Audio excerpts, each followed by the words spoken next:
Hal Lindsey. Good evening and welcome to this edition of the Hal Lindsey Report. A new school year has begun. I'm sure that kids today feel much the same excitement and dread previous generations felt as they face the new academic year. Young people have a lot on their minds, but I doubt if any of them are worried about poison in the schoolhouse. Nevertheless, that's the great danger in our schools, poison. Not from some unknown pollutant lurking in the walls, lead in the paint, or asbestos in the ceiling. It's a mental and spiritual poison skulking in the school's books, films, and curricula. This kind of poison kills more thoroughly than cyanide, but thankfully, there is an antidote. Last year on this program, I took you on a tour of education in America, focusing mostly on high school. Tonight, let's graduate and head for university. Even if you have a pretty good idea of what's coming, you better buckle up for this one. It ain't pretty. You've heard me discuss my years on America's campuses. You've heard me warn about the alarming rise of Marxism and communism on those campuses. I've told you about the unbelievable tide of atheism, agnosticism, and secularism that is crashing through the faculties and student bodies of America's colleges. Suffice it to say that when your child goes away to a public or private secular university, you will probably not recognize him or her when they return home. That's how devastatingly effective university faculties have become at corrupting and co-opting our children. But now those educators have embarked on a new tactic. No longer are they seeking to influence your children away from America's founding values of personal responsibility, free enterprise, and democracy. They're actively trying to destroy their basic moral and spiritual values. Here are just a few of the hundreds, if not thousands, of examples occurring on campuses across the United States. The University of South Carolina Upstate scheduled an LGBTQ seminar. What's that, you say? LGBTQ stands for lesbian, gay, bisexual, transgender, and questioning. The seminar was scheduled to include a session called How to Be a Lesbian in 10 Days or Less, presented by someone who calls herself an expert lesbian. It was to be paid for in part by university funds. When Campus Reform ran a story on it, several state senators became incensed over the idea that taxpayer-funded institutions should pay for such a thing, and they were able to stop it. One of those state senators was Lee Bright. He said, "Our state's system of higher education has been hijacked into spreading a liberal social and political agenda which is morally repugnant to the overwhelming majority of South Carolinians." While I agree with Senator Bright's comments, I don't think they go far enough. It isn't just higher education that has been hijacked, it's all of public education, and to a large extent, all formal education. As I go through the rest of this short list to give you an idea about what's happening in America's universities, remember that they set the agenda for our public schools. They create curricula for preschoolers as much as they do for college freshmen. Politicians and media turn to academics for answers on everything from global warming to how you should raise your child. So if we see poison bubbling up in the universities, be assured that it spreads from there to all society, including pulpits, newscasts, entertainment, and government with stunning speed and efficiency.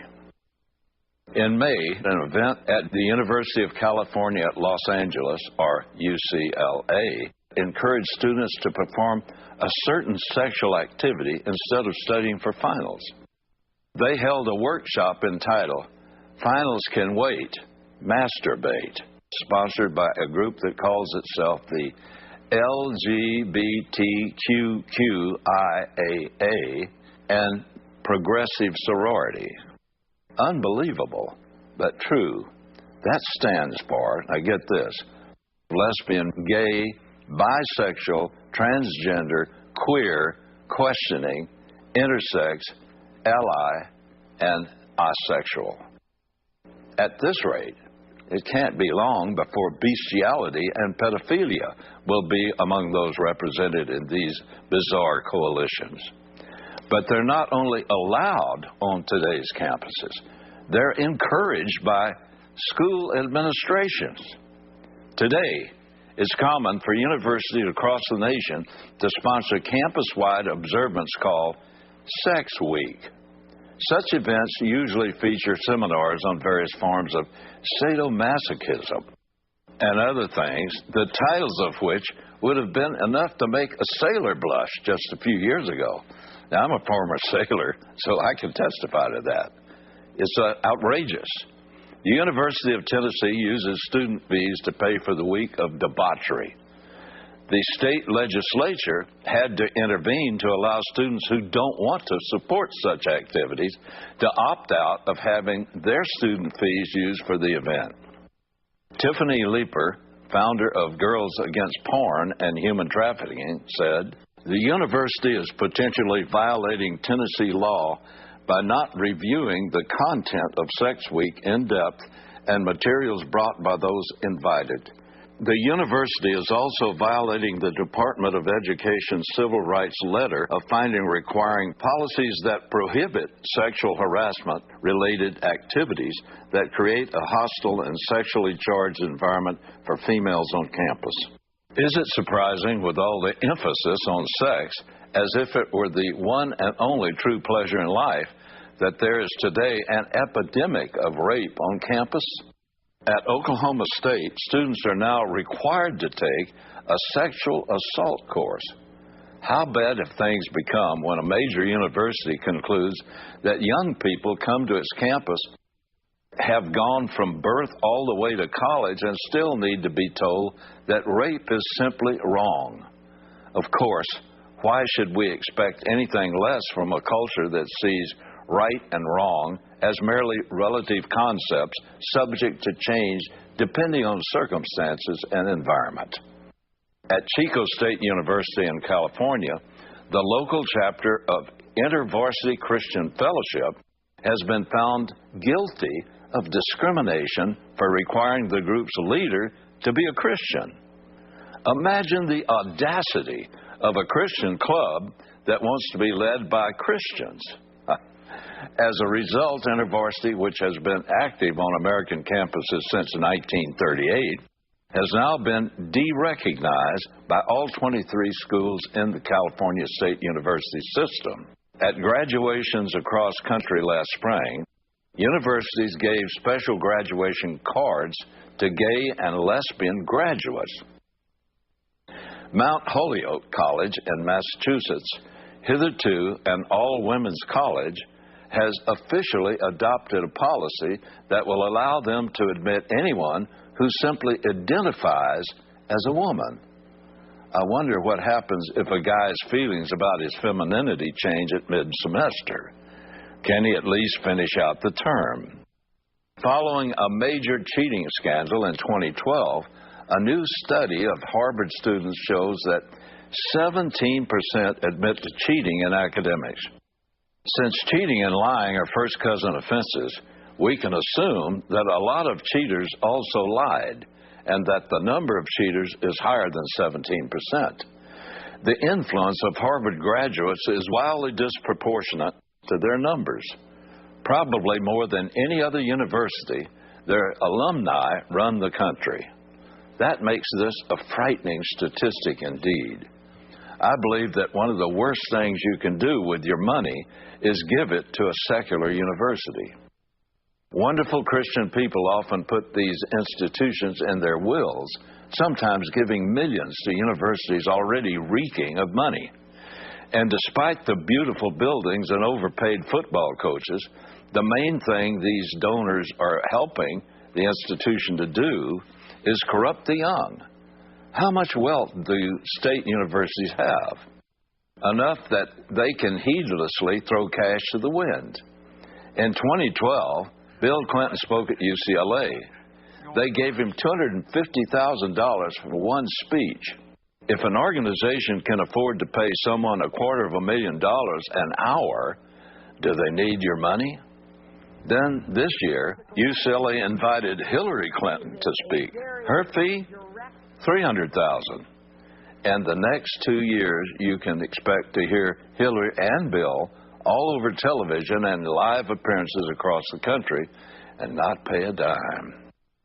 I suspect you'll hear them and see them until you are sick of them. But UCLA paid over $500,000 for the privilege of their presence for 2 hours. The conclusion is obvious. UCLA must have money to burn.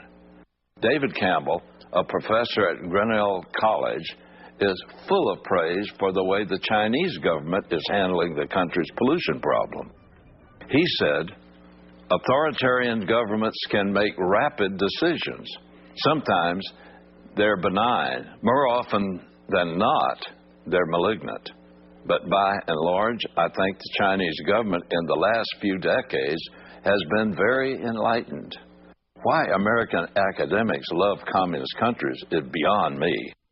Despite its forced one-child-per-couple policy, China puts out more pollution than any nation on the planet, bar none. It's hardly a role model for the environmentalists.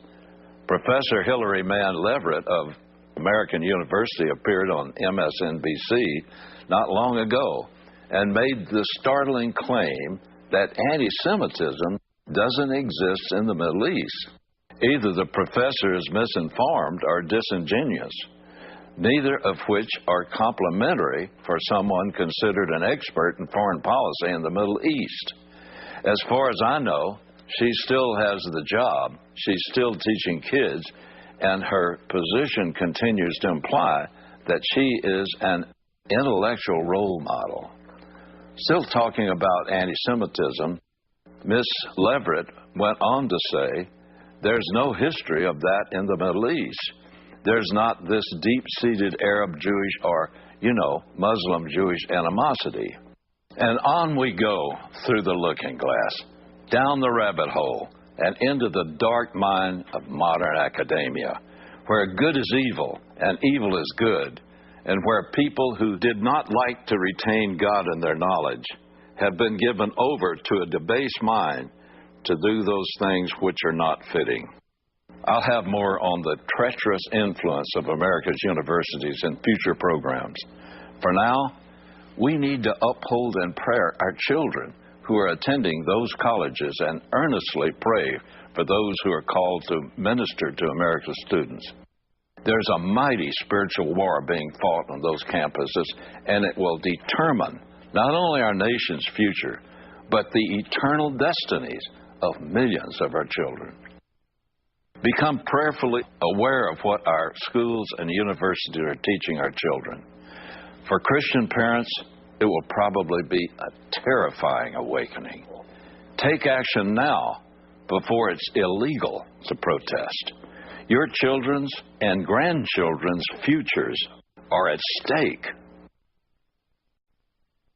John F. Kennedy once said, "Victory has 1,000 fathers, but defeat is an orphan."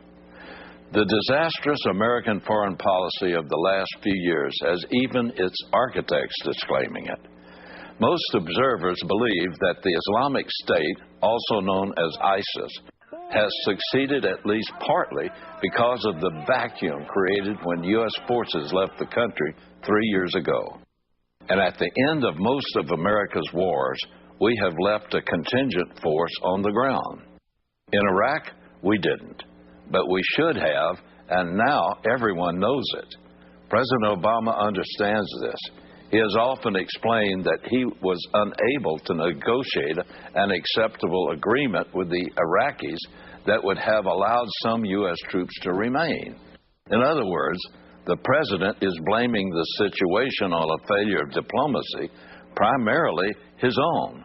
To the Assad regime's contempt for its own people. In peace. In 2011, many observers felt that He didn't push for a long-term U.S. role because he didn't want one. He didn't seem to appreciate the strategic advantage of a U.S. force on the ground in that key location. One of the really good things that the Iraq War should have bought for us. Hillary Clinton blames Obama for the Islamic State, but for a different reason. Along with the Republican Senators John McCain and Lindsey Graham, she believes the United States should have armed the so-called moderate Muslim rebels fighting President Bashar al-Assad in Syria. In her book, Hard Choices, she wrote, "The risk of both action and inaction were high, but the president's inclination was to stay the present course and not take the significant further step of arming rebels. No one likes to lose a debate, including me, but this was the president's call, and I respected his deliberations and decisions." She and others believe that if America had empowered the moderates with weapons and air support 2 years ago, Assad could well have been gone today. With moderates running Syria, and ISIS might never have come into being. I disagree. I believe the phrase moderate Muslim rebels is an oxymoron. Those three words just don't go together.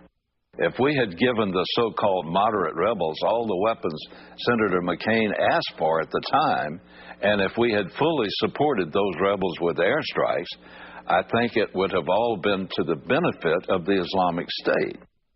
Today, ISIS would not only be ruling eastern Syria and northern Iraq, but the ISIS flag would also be flying over Damascus. All of Syria, with its hidden chemical weapons, its anti-aircraft systems, its tanks and heavy armor, and its sophisticated air power, would be under the control of Abu Bakr al-Baghdadi and his new caliphate. Israel and Jordan would be under their guns, and the entire Middle East would be even more of a cauldron of violence than it is today. At a recent press conference, NBC's Chuck Todd asked the president, "You have said that Assad has lost legitimacy to lead. Defeating ISIS could help Assad keep power. Talk about how you prioritize those two pieces of your foreign policy." The president answered, "I don't think there's a situation where we have to choose between Assad or the kinds of people who carry on the incredible violence that we've been seeing there. We will continue to support a moderate opposition inside of Syria, in part because we have to give people inside of Syria a choice other than ISIL or Assad." But if he really believed in the moderate opposition, wouldn't he have armed them long ago? The world scene feels like a puzzle where the pieces cannot be made to fit, and there's no picture on the box to show us how the puzzle is supposed to look when it's completed. So, what's the answer? If you've watched Ann Coulter for more than 30 seconds, you probably have an opinion about her. Some say brilliant, others say abrasive, some say insightful, while still others say she's dumb as a box of rocks. Whatever your opinion, you must admit that she is a world-class provocateur. She may make you mad, but she always will make you think. One of her most controversial moments came in a 2001 column 3 days after 9/11. She wrote about radical Islam. We should invade their countries, kill their leaders, and convert them to Christianity. For Christians, conversion at the point of a sword misses the whole point of redemption. At a cost to God that included the cross, a cost we cannot fathom, he gave us free will. If it was that important to him, why would we try to eliminate free will by pointing a gun at someone and saying, "Convert or else"? But she was right about one thing.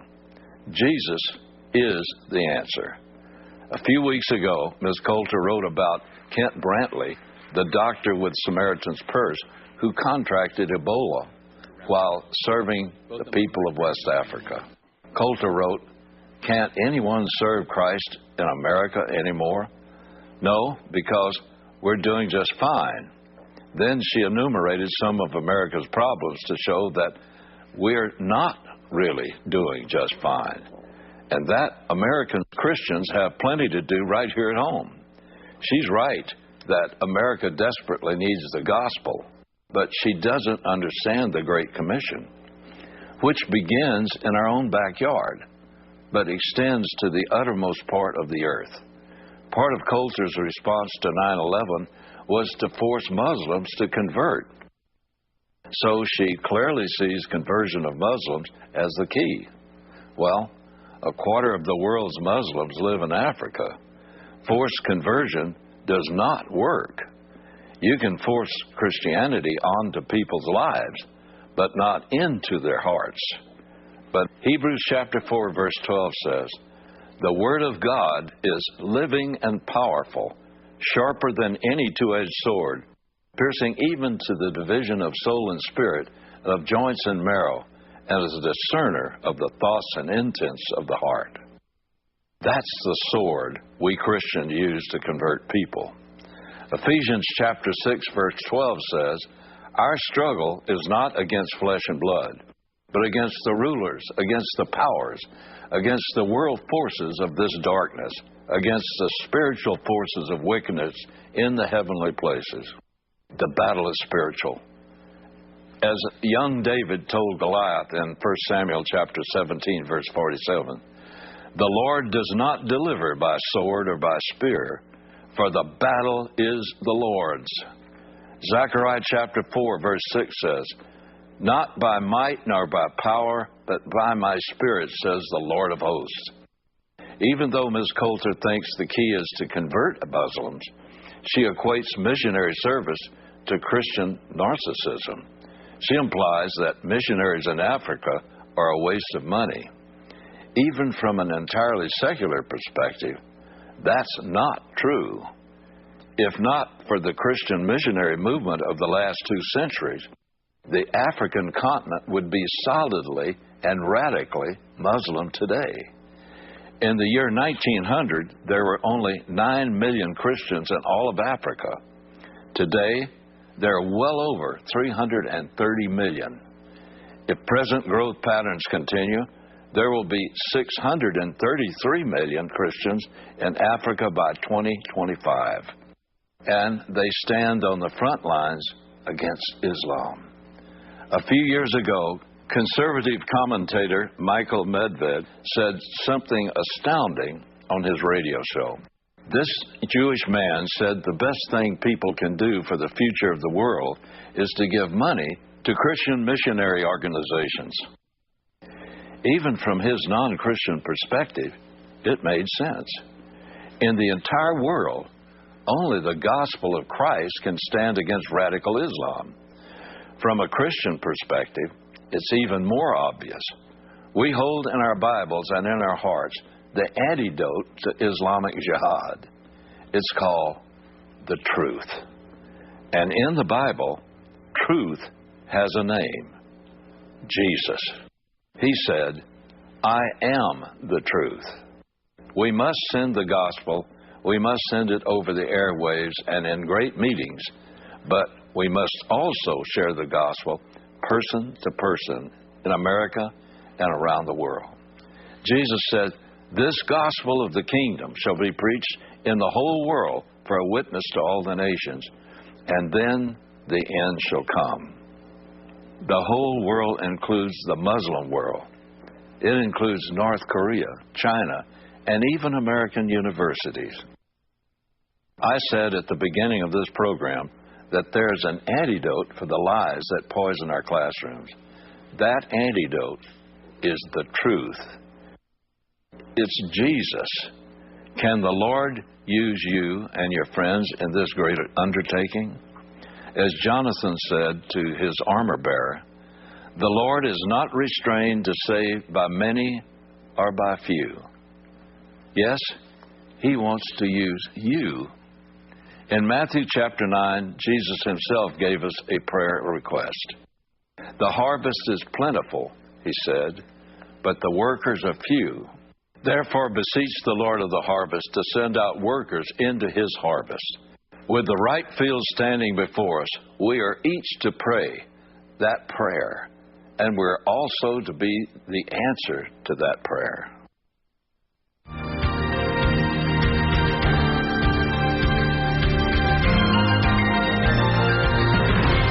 I pray that you will be able to really investigate the things that I've said tonight.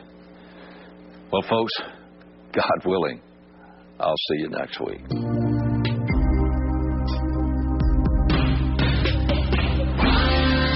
You've been watching the Hal Lindsey Report. To support this program, send your tax-deductible gift to Hal Lindsey Media Ministries, P.O. Box 470-470, Tulsa, Oklahoma 74147. You can also support this ministry online. Visit HalLindsey.com or call 1-800